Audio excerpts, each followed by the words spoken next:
Ladies and gentlemen, good day and welcome to Sheela Foam Limited Q2FY26 earnings conference call hosted by InCred Equities Capital. As a reminder, all participant lines will be in the listen-only mode and there will be an opportunity for you to ask questions after the presentation concludes. Should you need assistance during the conference call, please signal an operator by pressing star then 0 on your touchtone phone. Please note that this conference is being recorded. I now hand the conference over to Mr. Rohan Kalle. Thank you and over to you, sir. Thanks, Trisha. On behalf of InCred Equities, I thank you all for joining the Q2FY26 earnings call of Sheela Foam Limited. From the management team, we have with us Mr. Rahul Gautam, Executive Chairman and Managing Director, Mr. Rakesh Chahar, Deputy Managing Director, Mr. Amit Kumar Gupta, Group CFO. Before I hand over the call to management, I would just like to draw your attention to the safe harbor statement in the investor presentation. Over to you, Rahul sir, for opening remarks, following which we'll open the floor for Q&A. Thank you, Rohan. Good afternoon, ladies and gentlemen. At the outset, let me thank you for attending this conference call to discuss our operational and financial results for Q2 and H1 FY26. I do hope you have gone through our results and the earnings presentation which have been uploaded on the website. Firstly, let me update you on the merger of Kurlon with Sheela Foam. We have received the final merger order from NCLT. The appointed date from which this merger is effective would be 20th October 2023. Accordingly, the financial statements of the comparative period have been restated. For clarity, Kurlon Enterprises numbers are now reported under standalone, which were earlier being reported under consolidated numbers. Consequent to the above merger, many opportunities have opened up, which would supplement our growth going forward. It is important to utilize all our experience and capabilities to further harness these opportunities through some reorganizing and restructuring. For this, I have decided to devote more time to the operational aspects of the company, hence would now be functioning as a full-time CMD. Mr. Tushar Gautam is also being elevated to Vice Chairman and Joint MD, while Mr. Rakesh Chahar continues as the Deputy Managing Director. All three would be ably guiding the company's strategy along with this existing responsibilities. On the performance of the company, our business posted robust growth in the quarter and half year ending September 2025. We recorded core EBITDA margins above 10% on a consolidated basis for both the quarters. Specifically mentioning about the Q2 FY26 performance, on volume basis, our mattresses business grew by 13%, while our foam business registered a growth of 9%.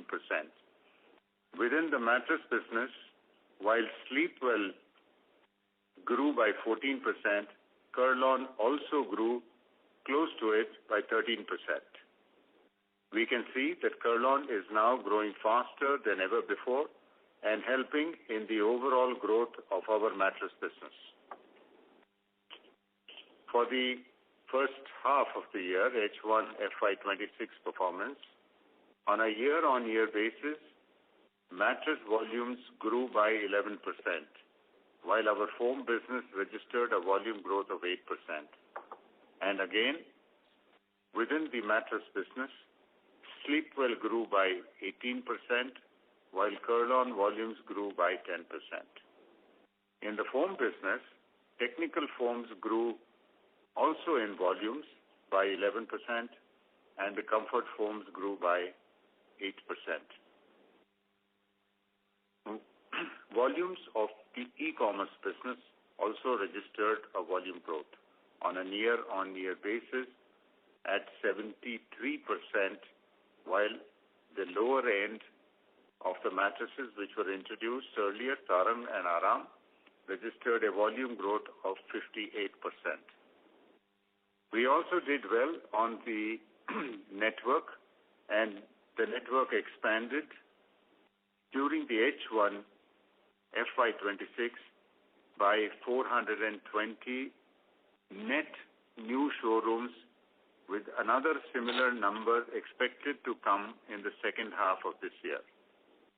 This would total up to 800 by the year end. This would further increase the growth rate of our mattress business. We would concentrate on opening more showrooms of Kurlon brand, especially in the west and northern part of India, to harness the excellent brand loyalty or the brand equity that it commands, while the presence has been lacking. The above clearly shows that our mattress business, the B2C business, is growing much faster than the foam business, which we expect to continue going forward. The present percentage of the B2C business is 55, and it is above by almost 5% from a previous half year of the last financial year. During the current year in India, we are expected to produce about 800 metric tons of foam.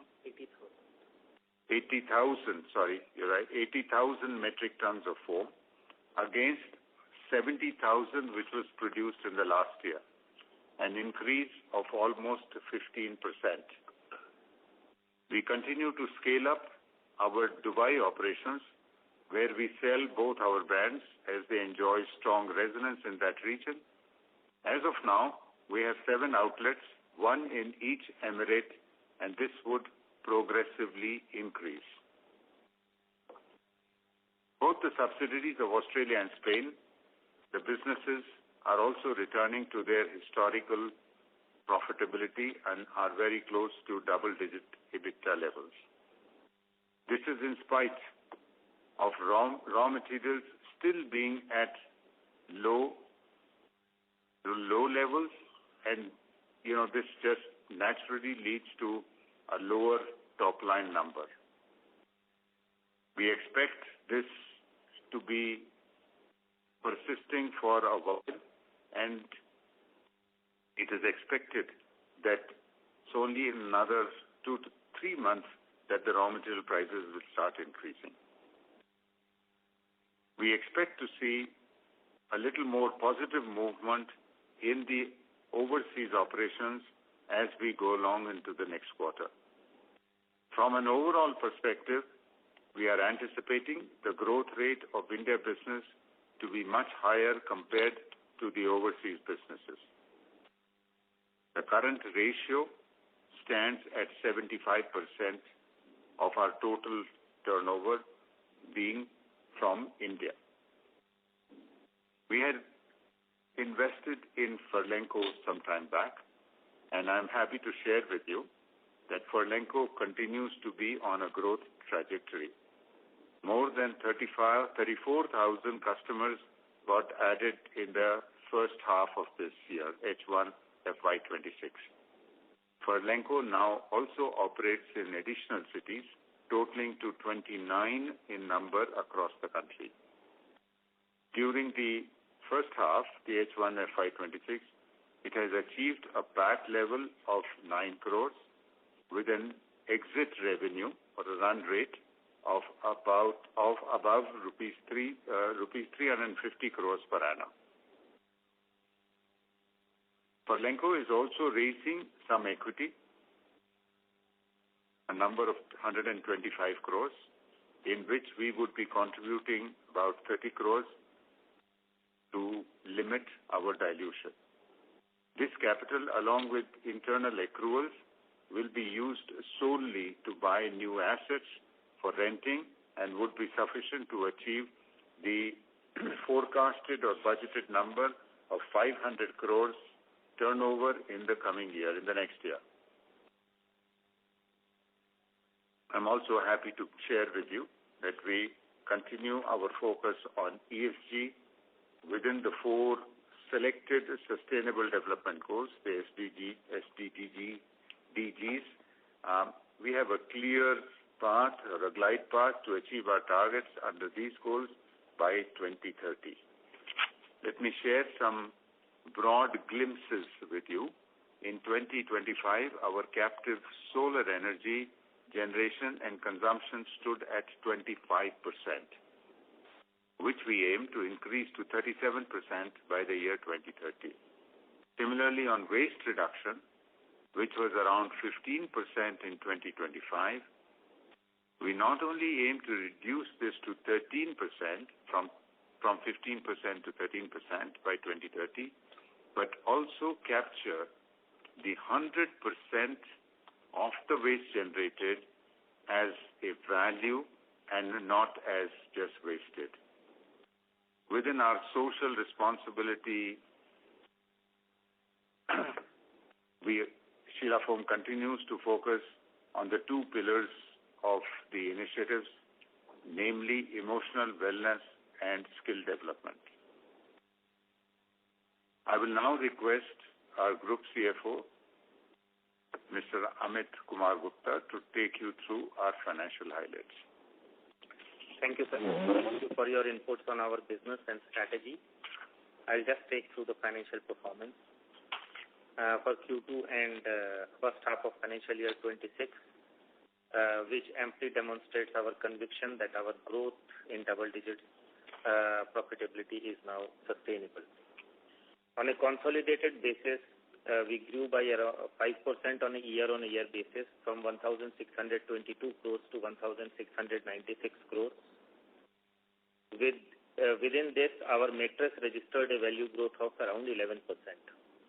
Foam business has shown a growth of 3% in spite of the lower raw material cost and volume increases between 8 to 10%. As explained in our last call, TDI prices have been on a continuous decline.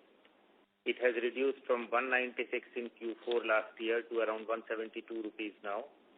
Similarly, polyol has also reduced from around 117 rupees to around 107 rupees now. Our core EBITDA on a YOY basis grew by around 31% from 135 crores to 177 crores, resulting in a margin expansion by 210 basis points. This is due to incremental sales and various strategy and cost initiatives undertaken by us during the last 2 years post-Kurlon acquisition. Some part of these initiatives are still underway and hopefully will further supplement the bottom line. We reported a PAT of 17 crores in first half financial year 26. This includes one-time impact of MTM on foreign currency and our financial investments of rupees 18 crores. So on a normalized basis, without these one-offs, our PAT for the period stands at around 35 crores. With this, I will request the moderator to open the floor for questions and answers. Thank you very much. We will now begin the question and answer session. Anyone who wishes to ask a question may press star and 1 on their touchtone telephone. If you wish to remove yourself from the question queue, you may press star and 2. Participants are requested to use handsets while asking a question. Ladies and gentlemen, we will wait for a moment while the question queue assembles.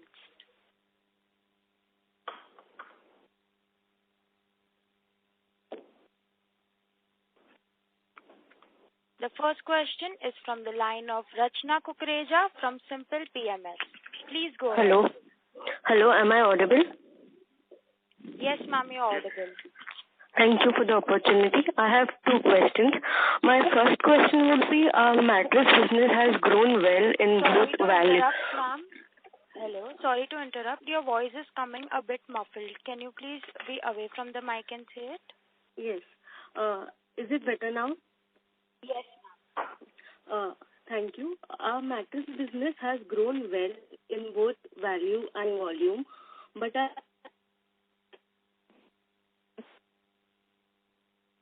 realizations, even if the online may continue to grow faster than the offline channel. This is my first question. Sorry, could you repeat that because we could not hear you for a brief moment. Okay, I'll repeat my question. Our mattress business has grown well in both value and volume, but our realizations have stayed flat.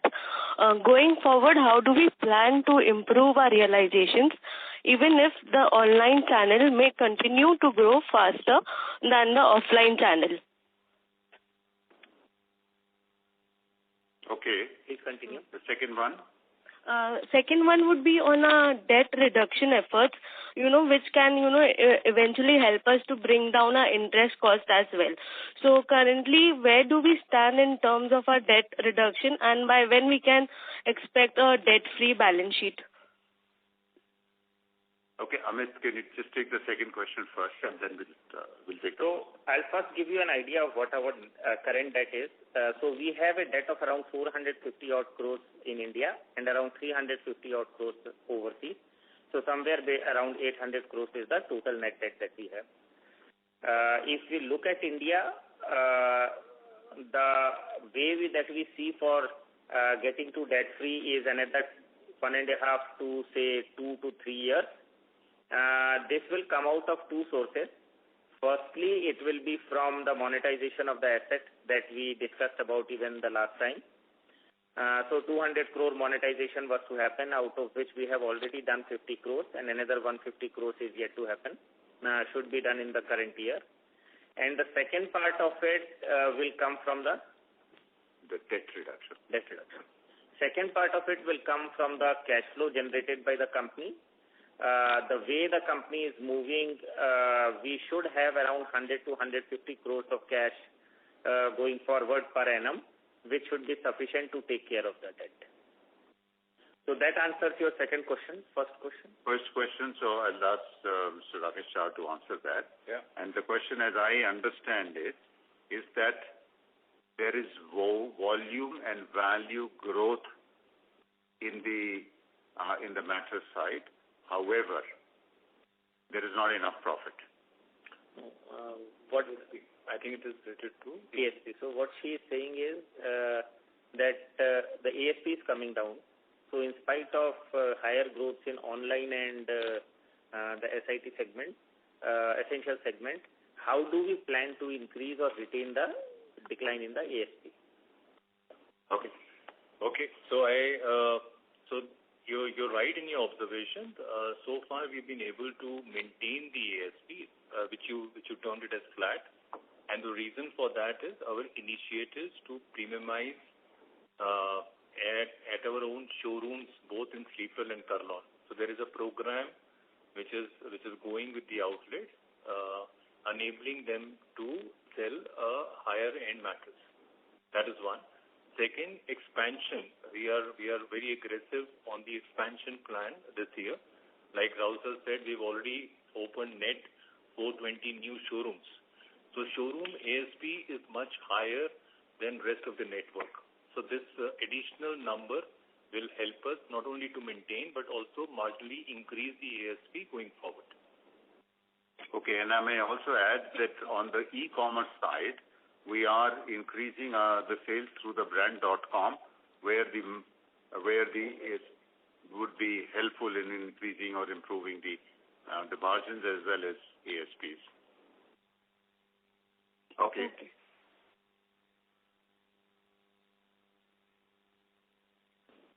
Hello. I hope that answers the question. Yes. Thank you. Thank you. The next question is from the line of Ritesh Shah from Investec. Please go ahead.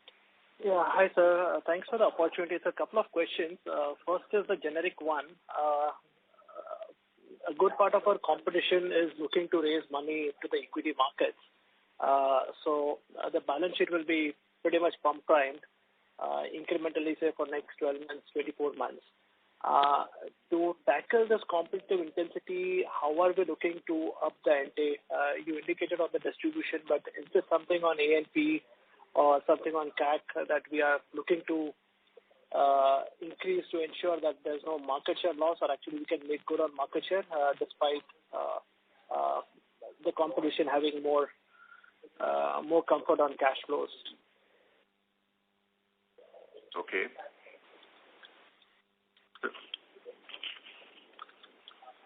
So, Ritesh, you want to complete the questions or you want me to respond to that? Okay.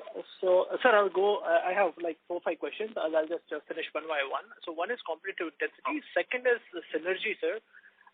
Last call, we had indicated total synergy quantum of 250 crores, I think of which we had indicated 190 crores was realized in Q1 FY26.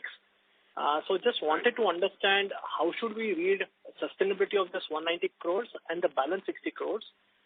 Because when we strip out the numbers, say from standalone, we take out one-offs, or from Concall, we deduce overseas assets as well as TECO, the EBITDA margin expansion that we see is not very meaningful. So just trying to understand how should we read into the synergy quantum? That's the second question.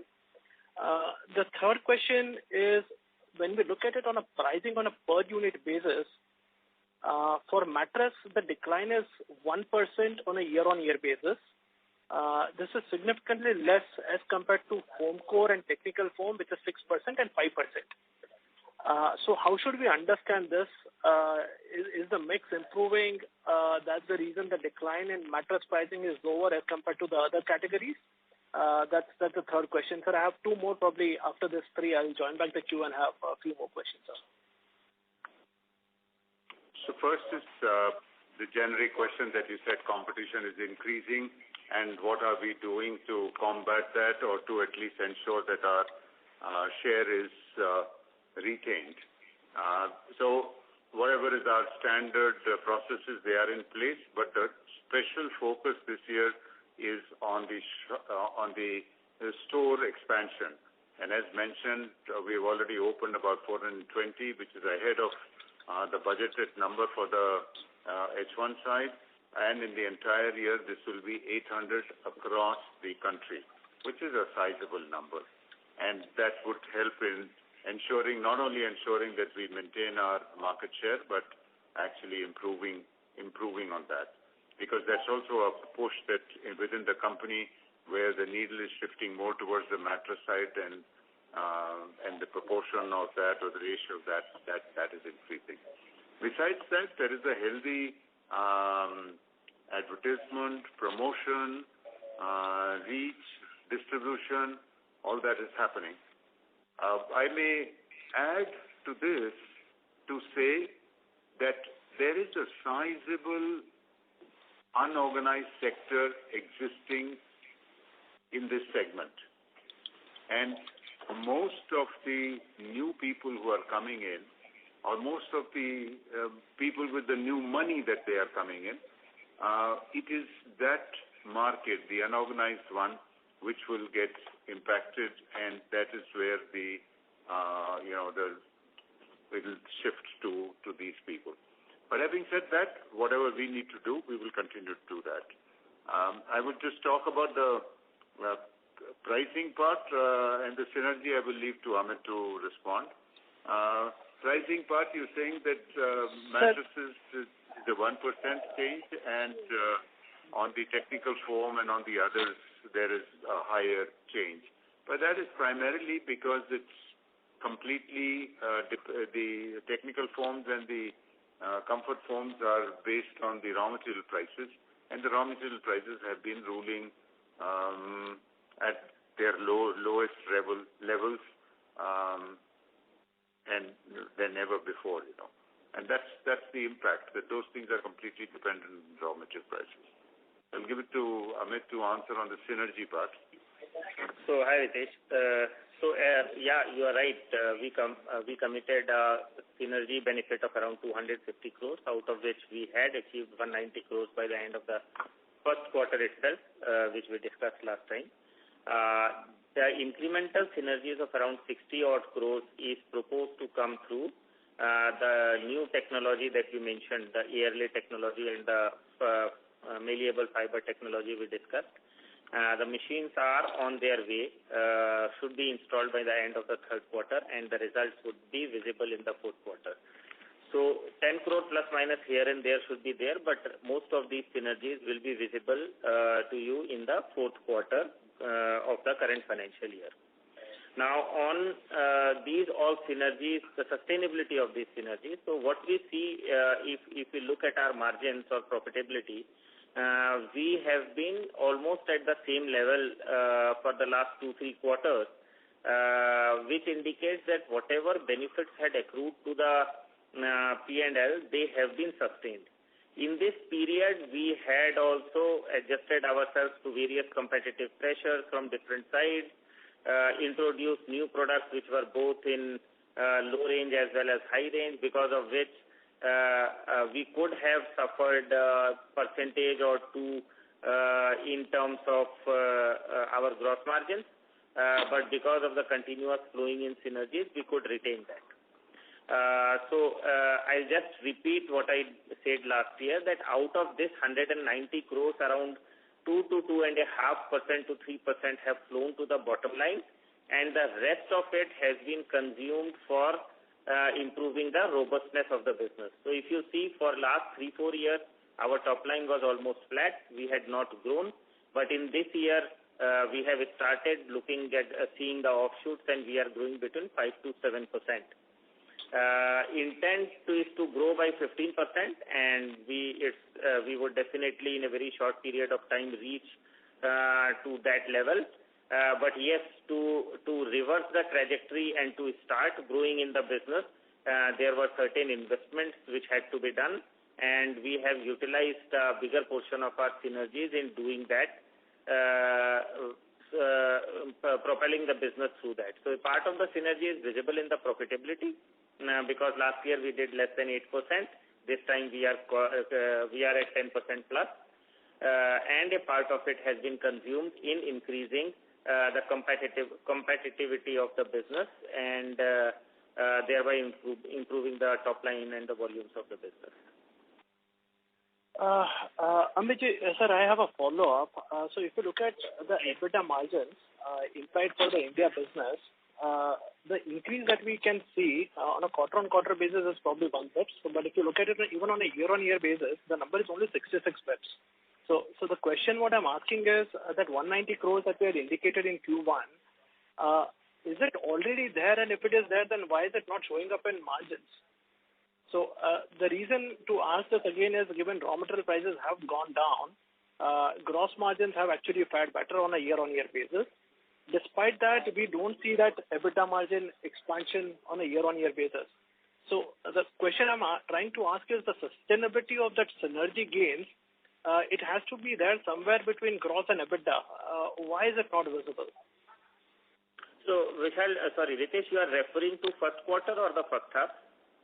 Sir, I'm looking on year-on-year for Q2 to Q2. Q2 to Q2. So last year, Q2, we were at around 8% odd EBITDA margins, right? Yes, sir.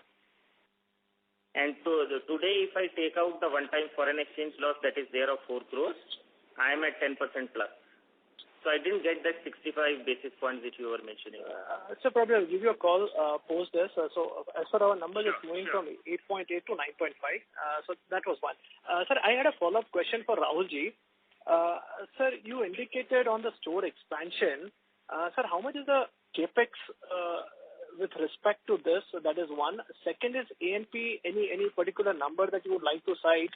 How much was it for last year, full year, and how much do we target for this particular year?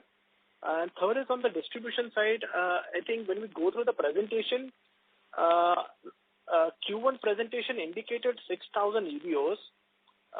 In Q2 presentation, that number has been indicated at 5,300. So it's lower by 700 despite us adding 420 stores. So just wanted to understand, sir, how should we look at the number of stores? Okay. So I think, Rakesh, would you answer on the capex side per store and on the number? So the capex on store typically is put by both the retail partner and us. Our portion would be close to about 6 lakhs per store on an average. And as far as the numbers are concerned, I mean, what was quoted, so we have also done some reclassification. So it could be a function of that. Otherwise, the network has expanded by 420. So I will just look at this number of Q1 as to why this change has happened. So I'll just get back to you on this. Sure, sir. Sir, on A&P?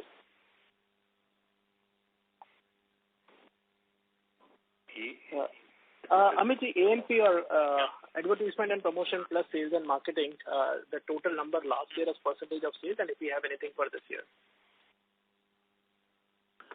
Ritesh, could you repeat your question on A&P? Sorry. Sir, A&P, so Rahul ji indicated to combat competitive intensity, we will also look to increase our A&P spends. So just trying to get a grip on that number, where are we looking at that number for this particular fiscal? So, Ritesh, last year we did around 125 to 130 crores at a group level on advertising and promotion, and this excludes any incentives that are given to the channel. Those are categorized as sales expenses, and they generally are as a percentage of sales. This year we are looking at around 25 odd crores higher expenses, and I'm referring to full year. They are again distributed depending on what season is. One critical aspect that we have done this year is in A&P, because now we are not only in the Hindi belt, we are across the country. So you need advertising very much tailored to the needs or requirements of particular regions. And since one is across the country available, so this time we are focusing more on local and regional advertising using digital media and things like that, so that you can reach to the bases and the masses where actually your buyer lies. So though you may see a little bit of lesser television advertising, but if you go to the different regions across the country, you would find that we would be present in the local media and in the digital channels for advertising, and most of this money is going towards that. Sure. Thank you so much for the answer, sir. I'll join back with you a few more questions. Thank you so much. Sure, Ritesh. Thank you. The next question is from the line of Raghav Maheshwari from Kamya Wealth Management. Please go ahead. Hello, sir. Thank you for the opportunity. So, just wanted to get a clarification on the store expansion. We are talking about this number in exclusive stores, right? Where we just sell our own brand. It's not like a dealership of multiple brands, right? Yes, that's right. Sorry, sir, I didn't get you. Yes, that is correct. This is on the exclusive side. Okay. And sir, the one other thing is, we have seen good volume growth in quarter one and in quarter two as well. But I just wanted to understand that the contribution from that volume growth to the revenue and into the top line is a bit, on the lesser side. So if you can give a guidance on this key, where are we seeing this stabilizing, and also at the PAT level, where are we seeing the margins stabilizing? So, if you see, volume and value growth are almost similar in case of mattresses, because the price of mattress does not depend upon the input cost raw material. So we change our mattress prices twice a year, and since the component of foam in the entire mattress or as a percentage of sales is a much lower amount, we can do with that. So you see almost equal growth in value and volumes. Whereas in case of foam, it's a competitive market. At some places it is pure commodity. At some places like furniture, cushioning and technical foam, these are specialized foams which we produce and sell. So at some places we are able to gather larger margins and basically detach it from the price of raw materials. But at most of the places, whenever there is a movement in the raw material prices, we have to pass it on or take it depending on which direction the raw material is moving. This is a general phenomena in the industry, and this to a large extent does not affect our profitability, though it affects our top line. So we are more or less fine with that. As far as stabilizing is concerned, if you see, our total top line has grown by around 5 to 6%. However, the top line growth that we had been discussing and to which we still stick and are intending to reach to that level is between 12 to 15% top line growth, and commensurately you can see similar levels of profitability margins also. You should be, once those growth rates are achieved, you should be able to see those profitability levels in the bottom line. Profitability level at the percentage of? So we had already guided it should be somewhere between starting from 12.5% in the next year. And then if you grow by 15%, you should be reaching around 14 to 15% in the next year. Understood, sir. And sir, last thing, during our last interaction at the Arihant call, we were discussing about Furlenco using mattresses produced by Sheela Foam. So I was supposed to get an update on that. So if you can provide an update on that. So Furlenco is already using our mattresses for their rental business. So all the foam or foam-related products which Furlenco is using is supplied by Sheela Foam. So whether they make furniture like sofas, dining or chairs, etc., the foam used in that is from Sheela Foam, 90-95%. And all the mattresses that they are using to be rented are supplied by Sheela Foam. So maybe you can let me know what specifically in addition to this you are looking, and I can answer that. Okay, sir. Okay. Thank you. That's all from my side, sir. Okay. Thank you. Thank you. The next question is from the line of Krushi Parekh from Bugle Rock PMS. Please go ahead. Yeah. Hi. So my first question is that we have been increasing our EBO.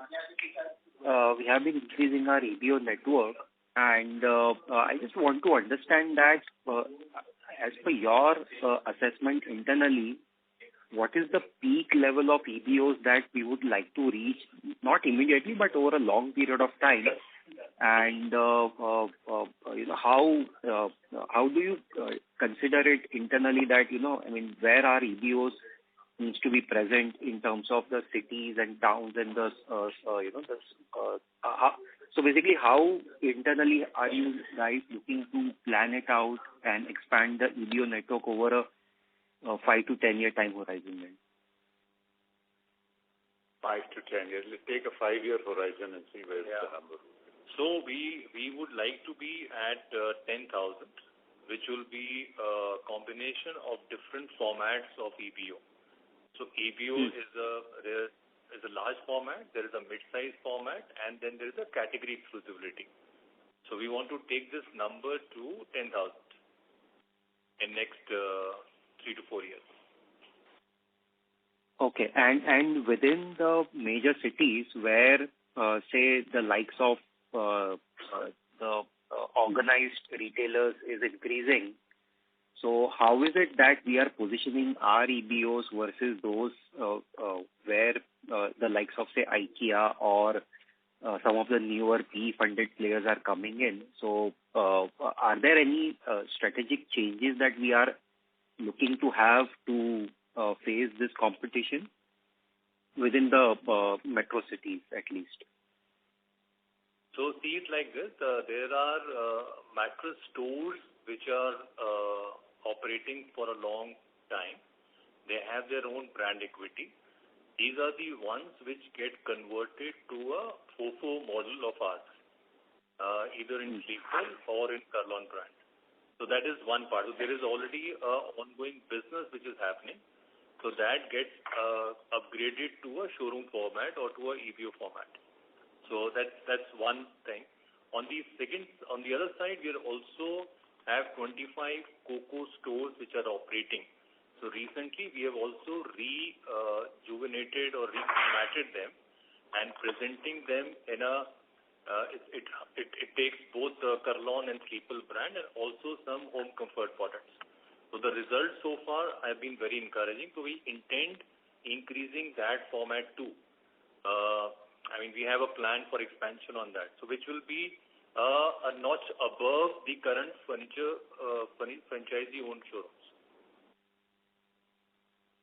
Okay. The larger portion will still be FOFO, but there is also a journey on the COCO side, which we will be presenting as a home improvement kind of environment in the store. Okay. So this COCO model that you are discussing, are there any stores that are already up and running or it's still in the pipeline?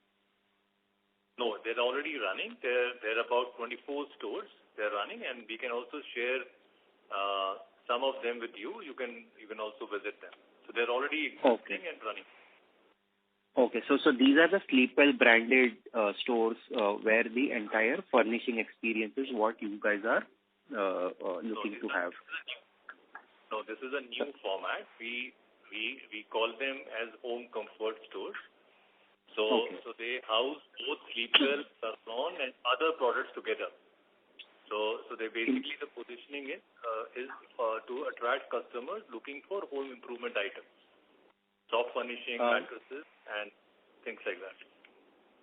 Understand. So this would, when you say other products, this would include products from Pearl & Co. or something else altogether that you... Also a corner of Pearl & Co., but it also have all the top of bed items, which is the mattress toppers, protectors, the bed sheets, comforter, duvets. So what you typically need for doing up your house, soft furnishing part of it. Okay, but under our two brands itself, no other brands or new brands that you guys are investing. Not as yet, but it is evolving. It is an evolving format. Okay, understand. And when it comes to Sarang and Aram, it's a different channel altogether, and I believe considering the ticket size, I'm not sure about exactly how the margin profile over there is, but when you look at the project and when you have taken up the initiative, so from here onwards, if the margins were to expand in this particular initiative, so which component of the overall cost structure will be leveraged over here? Is it on the production side or somewhere else from where the margin improvement on this particular initiative will come in? So, Krushi, if you see, currently mattresses enjoy the highest level of gross margins or profitability for us, right? And as Rahulji said, mattress as a percentage of our total business will continue increasing. So that is one part of it. The second part of is the growth that is anticipated. So generally your cost structure goes up by say around 5-6% due to inflation, and if you are able to grow at 10% plus, the remaining should flow to the bottom line. The third portion is the new products and the new things that we are getting into, whether it be new stores coming up, whether it be we penetrating more with the small town initiative, or whether it be we penetrating more with the COCO stores in the urban areas. All these initiatives are the ones where gross margins or the profitability is higher. So I would say that there are multiple initiatives which should propel the improvement in the margins going forward. And if you try to see the margin profile, the gross margins would be increasing, say somewhere from 44% currently to around 46%, primarily from cost savings that are yet to come. But the profitability at the EBITDA level would primarily increase from increase in the scale of the business, which means that once the growth above 10% comes in, you will see that going to the bottom line. Okay. Thank you. I'll get back in the queue. Thank you. Thank you. The next question is from the line of Dipali Kumari from Arihant Capital Markets Limited. Please go ahead. Yeah, hello. Am I audible?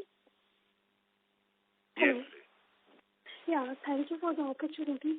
I just have a few questions. Like, what is the revenue contribution of Kurlon in H1 FY26? And like, what is the guidance for upcoming year? And on the e-commerce side, what is the revenue contribution and what is the margin there in e-commerce? So, Dipali, thanks for your questions. But apologies, we don't disclose Kurlon and Sleepwell profitability separately. We also don't declare profitability at a vertical level. The only thing that I can say is that Sleepwell and Kurlon are growing at the same level. So whatever their initial revenues were, they are growing in the same proportion as the overall company growth or the mattress growth that we have given. We have given you volume growth in Kurlon separately, and value growth should be similar, so that should give you some idea. In the e-commerce segment, yes, that we can disclose we had done.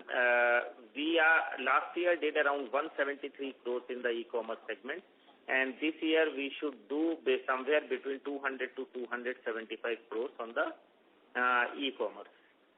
Profitability portfolio, again, we don't disclose separately because we look at mattress as one single category. Okay. Does that help? And so, yes, sir.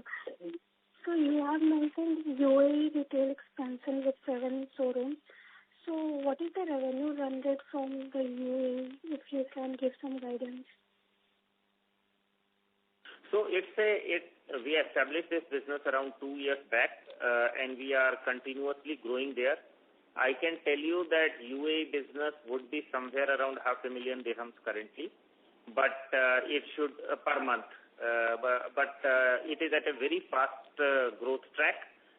Since we are opening, we are able to find out people who are ready to take dealership of our brand and expand it across the UAE. Going forward, we will be looking for the entire GCC, and we are talking or discussing with certain players in those markets who would be willing to partner with us to take it through all the places in the entire GCC. Yes, I got it. And sorry, you have mentioned in last call that you will start furniture business in Australia. Like, is that going on? Technical foam and furniture business you will target next on Australia. So, not furniture business. What I mentioned was cushioning for furniture. So, currently, if you see, we make foam only for mattresses in Australia. But since we do cushioning for furniture and certain technical foam grades, maybe automobiles, lingerie, soundproofing in generators, etc., we do all these in India. So we were working on this, how we can introduce these products in Australia also and increase the base of our business in that country. Because in foam for mattresses, we are the largest player there and have a 40% market share. So there is comparatively little scope to grow in that segment, hence we were looking out for newer segments over which we have capabilities available in India. Yeah, okay, so thank you so much. Thank you, Thank you. Thank you. The next question is from the line of Ritesh Shah from Investec. Please go ahead. Yeah, hi sir. A couple of clarifications. First, sir, you indicated e-com last year was 173 crores. I think in Q1 FY26 we had indicated the number at 200 crores for FY25. So just wanted to understand what the number was for FY25 and first half FY26. So that was the difference between dealer price and our revenue. So there are differences. So at dealer price level, that revenue was 200 crores, and the revenue that flowed to our books was 173 crores. Okay, and sir, this year's target you indicated will be 200 to 250. That is in our book. So if you refer to a dealer price, it should be around 280 to 290. Perfect. This is helpful. And sir, how should we gauge the profitability of e-com business? Given earlier we had decided to get out of it, and then we have re-entered under the People brand. So how should we look at the underlying economics versus the traditional channel that we have?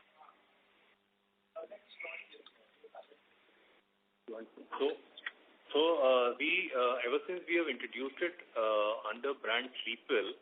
So one, we have been able to get a better realization on the e-com, and also the synergetic effect of the brand equity is also getting more and more conversion for us. So we are actually looking at getting the rightful share in next 3 years. So we are on that track, and also focusing more on brand.com. Which is already at a good run rate. I mean, we have put that focus from this year itself, and it is already at a good run rate. And we have a plan for next 3 years that where the brand.com business would be. So ideally, we would like the ratio between the platform and the brand.com, the more and more business shifting to a brand.com going forward. So would you like to quantify when we say rightful share in 3 years, what the number would be on absolute and a percentage basis? So the market, to best of our knowledge, is growing by between 15 to 20%. As far as the e-com market is concerned, we are growing at a higher rate, and fortunately, this is all organized market. So the organized market, it is right now at about 2,000 crores.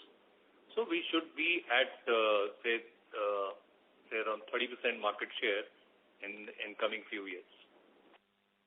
This is helpful, sir. Sir, would it be possible for you to indicate what is the CAC over here and what is the gross margin, basically including the overhead and corporate overheads over here?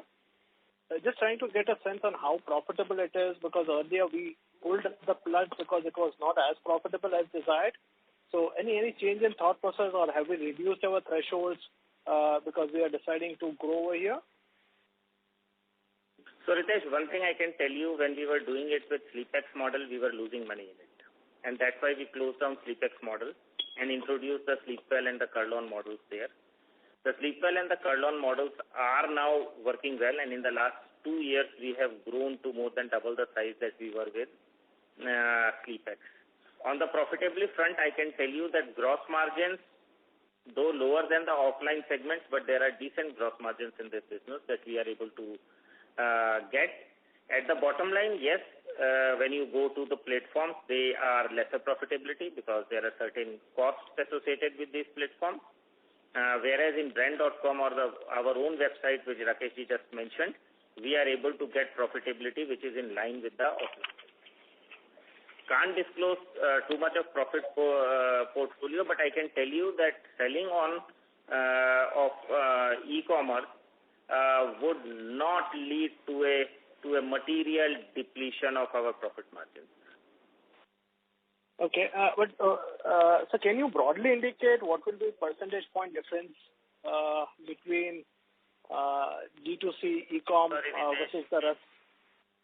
No, we don't indicate profitability comparison between. Sure, no worries. Sir, my second question was on Tarang and Aram. I think in Q1 you had indicated a number of around 18 crores, with a target by end Q4 100 crore. So can you help us with those numbers for the quarter, and if the targets remain the same for the full year? So I just didn't get the first part of your question. What are you saying, historical figures? Sir, revenue contribution for Tarang and Aram in Q2 would be how much? I think that number was around 18 crores in Q1. So just wanted to gauge how the trajectory has been. So I'm not sure, but the run rate has definitely gone up. So Q2 on a let's say 25 to 27. So it is the run rate 10 about 25 crores. Yeah, that is. So Ritesh, it should be 9 crores per month, around say 25 to 27 crores. Okay, and any targets for the full year? Yeah, we already mentioned that target, 120 crores for the whole year. Okay. Because it is on a continuous ramping phase, so it was lower in the first 6 crores per month in the first quarter, 72 crores run rate. Now it is say around 108 crores run rate in the current quarter. And third and fourth quarter it would be higher. So should reach around 125 crores for the full year. Perfect. Sir, I missed out on the Furlanco financials. If you could just highlight it for first half what it was at EBITDA, PBT, PAT level, and how should we look at our economic interest in this particular asset going forward? Like any plans to bump it up? You had earlier indicated that we might look for IPO at some point in time. How should one look at it from a profitability, secondly cash flow, and third from a corporate event standpoint? So I'll try to answer Ritesh. Too many questions, maybe I don't remember, so let me know whatever I missed. So yes, Furlanco I think has been better than what we had anticipated. It turned PAT PBT positive in February last year. But it continued at the same level potentially because we grew by 40-50% in last 1 year, and there were customer acquisition costs which are expensed out at operating expenses.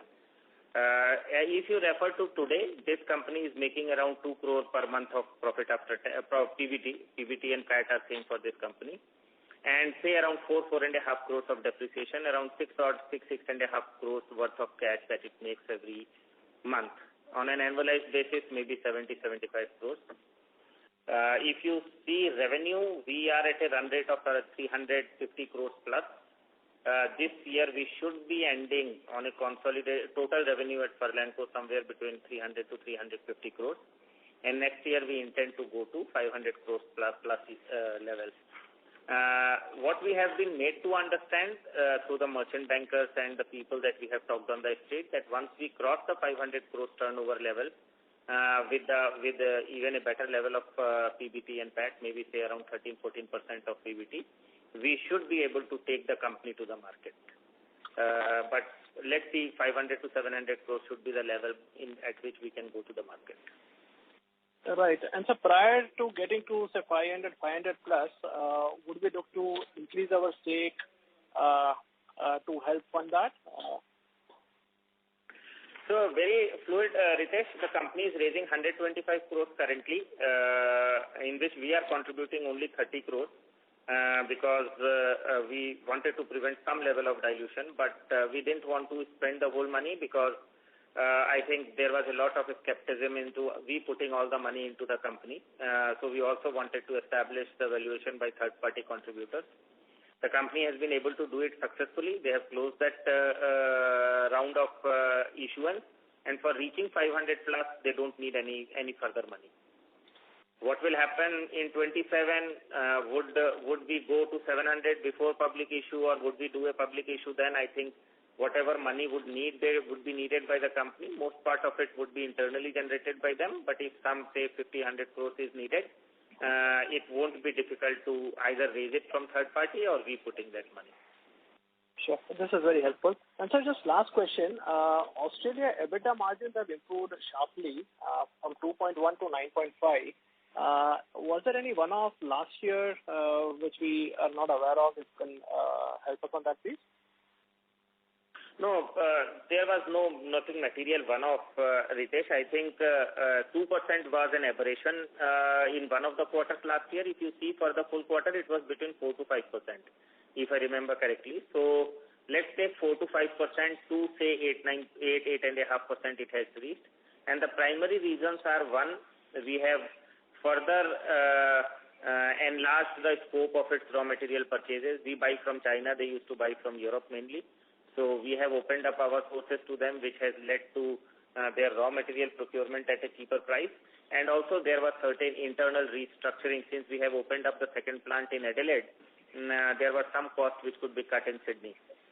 So we are continuously working on it, and hopefully you should be able to see even better results going forward. Perfect. So just last question on debt. You indicated that we will be net debt in 3 years. Should we look at FY28 over here? With the net cash? So the net debt is a perception, Ritesh. 100, 150, 200 crores for a company of 3,000 crores, 4,000 crores is not a significant net debt, right? But since the question was when you would turn net cash, then potentially 28 would be the year in which we will turn net cash. Correct. And so this will be after what incremental capex say over FY26, 27, 28, and incremental working capital investment that we are baking in as we say that we will get into net cash into FY28? So working capital, we have done a lot of exercise in the last 1 year, and we have been able to reduce it by 30-40 crores. It of course grew a lot in the last year, potentially because of Kurlon acquisition, but we have now streamlined it from those levels. Potentially you will be able to see it in the full year results and the balance sheet on 31st March, not on 30th September because it's festive season and so generally the balance sheet is bloated.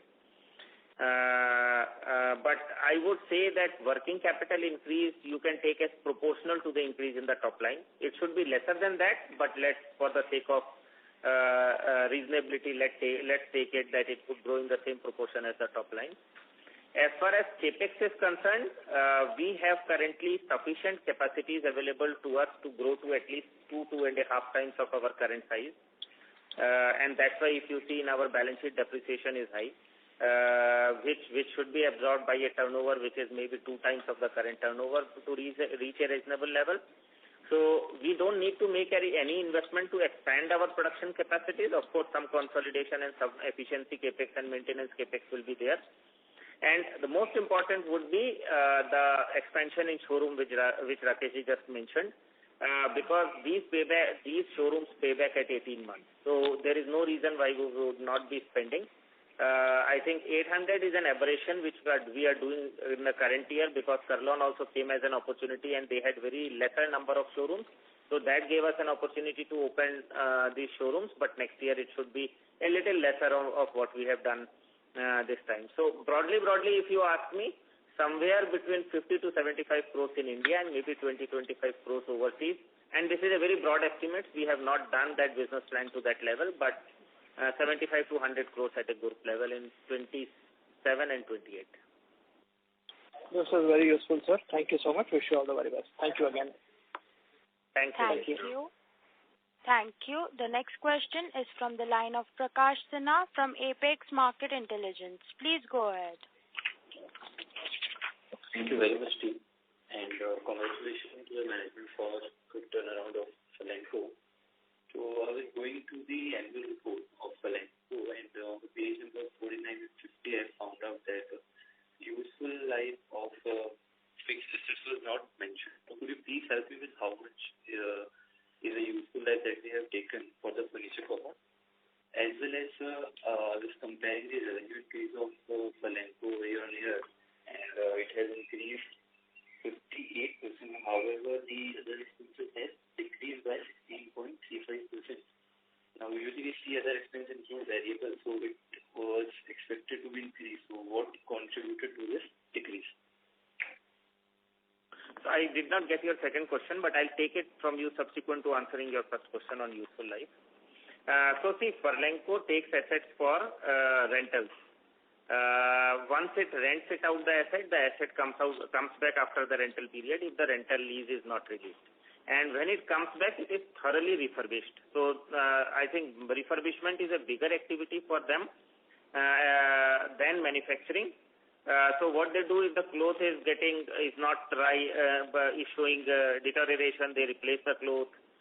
If the foam is to be replaced, they replace the foam. If there is a breakage in the wooden part of the furniture, they replace that also. And all these replacements or refurbishment costs are expensed out in the P&L. They are not capitalized.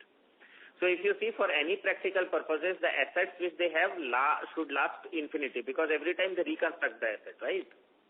And that's why maybe in their annual report they haven't shown. I haven't seen that annual report, but this is the fact. So 10 years before, 12 years before, when they started the company, the assets which they bought, most of those assets are still with them and they are continuously refurbishing it. They changed the use, but for accounting purposes, you need to have a useful life because you need to depreciate the asset. So I think around 8 years or 10 years is what they have taken as the depreciating life of the asset. But for all practical purposes, this business is a very typical business in its sort, that the asset does not get destroyed.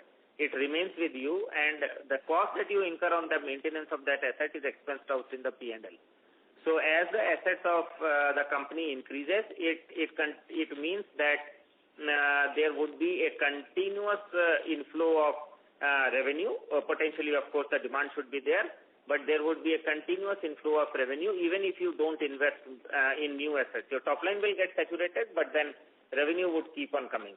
So that's the typical nature of the assets in this company. I hope I have answered your question on useful life. Yes, it's really helpful. And so my second question was, for Furlenco, the revenue growth year on year between FY24 and 25 was 68.18%. However, the other expenses have decreased by 16.35%. So could you please help us through what is the nature of other expenses? So I'm not getting your voice on the second question. Probably I'm missing it. So if you can be a little bit clearer, that will help me. Yeah. Is it better now? Yeah. So I'm saying total revenue of Furlenco has increased 58%, year on year. However, the other expenses has decreased by 16.35%. So if you could guide us through what is the nature of these other expense, because usually it consists of variable which is expected to increase with the revenue trend. So Prakash, I would say that these are Furlenco specific functional questions.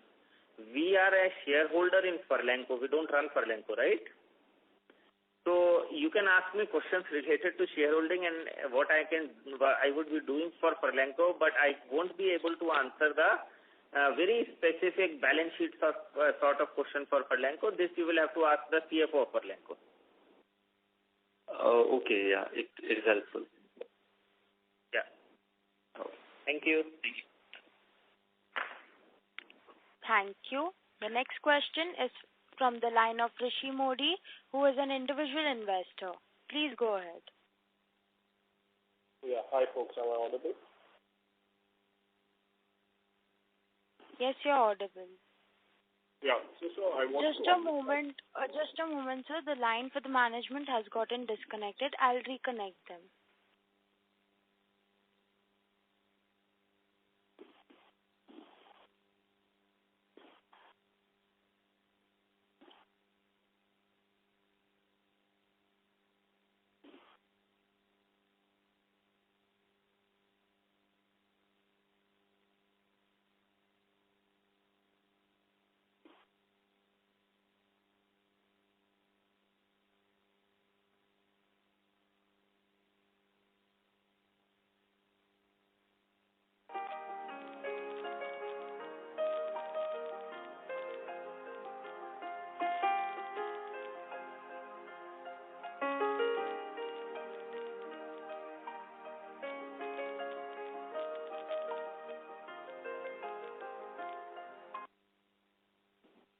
Sir, you're in the conference right now. Yeah, please go ahead. Sorry, gentlemen, I don't know how it got disconnected. Hi. So just want to understand on the interest cost piece, right? So firstly, you've seen interest rates reduction, plus you've seen debt pay down happening. But our interest cost has remained constant for Q2 FY26 over Q2 FY25 as well as even if I compare the balance sheet from March versus September or last year September, we're down about 250 crores on the debt piece. I just wanted to understand, like, what's the reasoning behind this? So interest cost in the last 1 or 2 quarters would have not gone materially down because more or less the net debt remains the same. Or the gross interest cost is on gross debt, not net debt. So that remained the same. But yes, in the first week of October, we have used all our financial investments of around 450 crores. We have encashed that and we have used that to pay off the debt. So if you see previously and if you see in March, my balance sheet would have shown you a gross debt of say around 800 crores in India, 700 to 800 crores, which in post-October, not in the September balance sheet, you will see that it is coming down to around 400 sort of a number. So going forward, the expense that you should see on the interest cost would be of the Indian 450 crores and the overseas say around 325 odd crores, which should be somewhere around say 50 to 60 crore rupees per annum. But that would be post-October, right? However, you would also not see other income to the extent it was visible earlier because the income from the investments was appearing in other income, which increased the number of the other income. So broadly 40 odd crores per annum of other income and broadly around 60 odd crores of interest is what should be the phenomena going forward. Right. So let me understand this correctly. September 2025, your gross debt is about 1,000 crores, 1020 crores, 1016 crores, something on those lines. March 25, your gross debt was close to 1,200 crores. Correct? So that's a 200 crore reduction. And subsequently, your cash and cash equivalents, marketable securities has also come down by 200 crores, which explains your other income coming down. But your interest cost for Q2 is still the same. So I'm just trying to understand, is there a debt reset or the rate reset which has not happened yet on our debt, or just trying to understand, link the two, because net, if I take expenses less other income as the net impact of debt reduction, or that we are worse off than we were last year. So just trying to understand the two things. No, so you are referring to the balance sheet number at the end of the quarter. I can tell you that during the last 1 year or so, there has not been a material movement in debt. It may be temporary. See, for example, there was last year there were certain payables of Kurlon to be paid, which we had retained as money with us for the performance of their obligation. So it might appear to be a little bit inflated towards the end of the year. But if you refer to interest cost, I think on a company level, because you see my P&L, last year my P&L would not be cash negative, but would not have generated any material cash, right? So the debt levels, though at the end of the quarter may appear to be different by 150 crores, but actually the debt levels have remained almost the same. Okay, so then, so what explains our other income going down from 30 odd crores per quarter to 11 odd crores for the last year? That was basically we had invested this earlier. It was invested in some sort of an arbitrage fund, but then we took that money out and invested in government securities. And if you refer to last 6 months in government securities, long-term government security curve, you will see that there is a reduction in the value of the paper that has happened. Though across the board you would see interest rate reduction, but in government securities, of course, gilt, there was some sort of increase in interest rate, effective increase in interest rate, leading to the reduction in the value of the paper. This I have explained in my last quarter's presentation, if you refer to it. And so we had to take a negative MTM last quarter. And so this and last quarter, if we take out the negative MTM, going forward, how much should your other income and finance cost? You told me 60 odd crores, 50 to 60, so that comes down to 15 crores per quarter. Other income should go back to 20 odd crores, or it should come down? No, it would be 7-8 crores, because I have used all my investments to pay off my debt, no? Okay. My interest cost was 120 crores. It has come down. If it comes down to 60 crores, sorry, go ahead.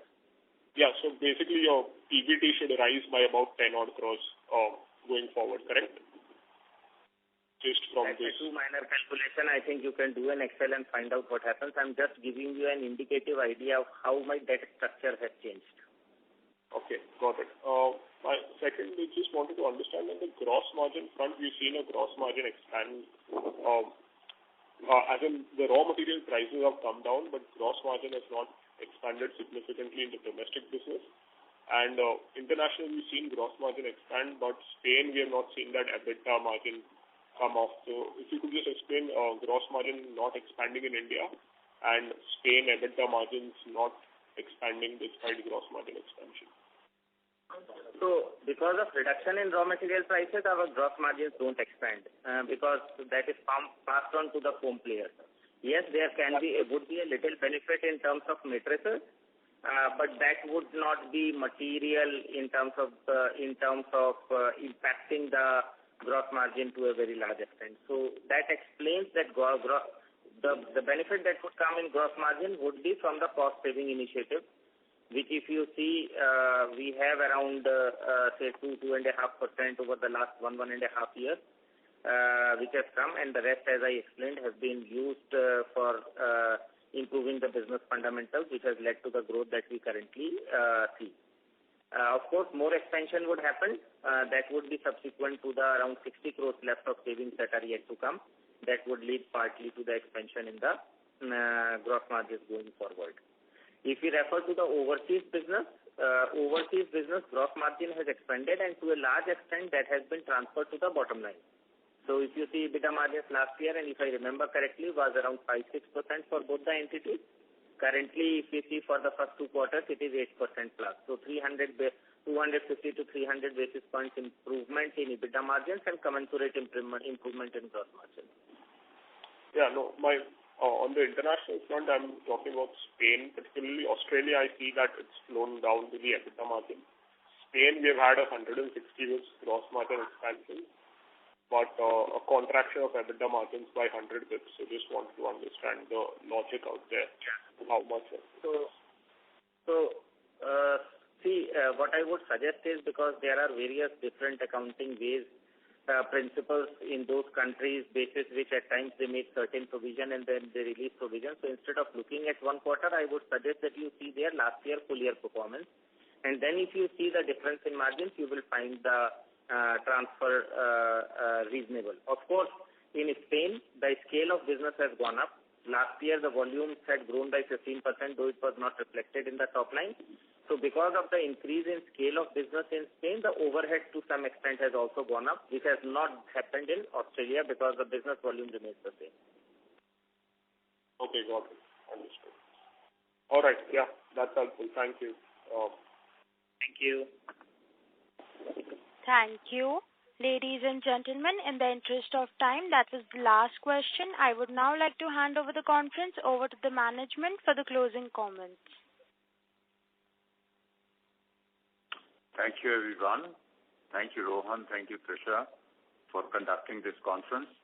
Let me just begin by saying that Q2FY26 has been a robust performance and completely in line with company's strategic direction of increasing the Indian part of the business, then increasing the mattress part of it in the Indian part, and that direction we can see that happening. We look forward to it going or getting better and better as we go along. I just want to thank each one of you for all the questions. It has been a learning exercise as usual for us. And for the paucity of time or any other reason otherwise, if some of the questions were not answered enough or were not raised, please feel free to reach out to Amit, Rakesh or myself.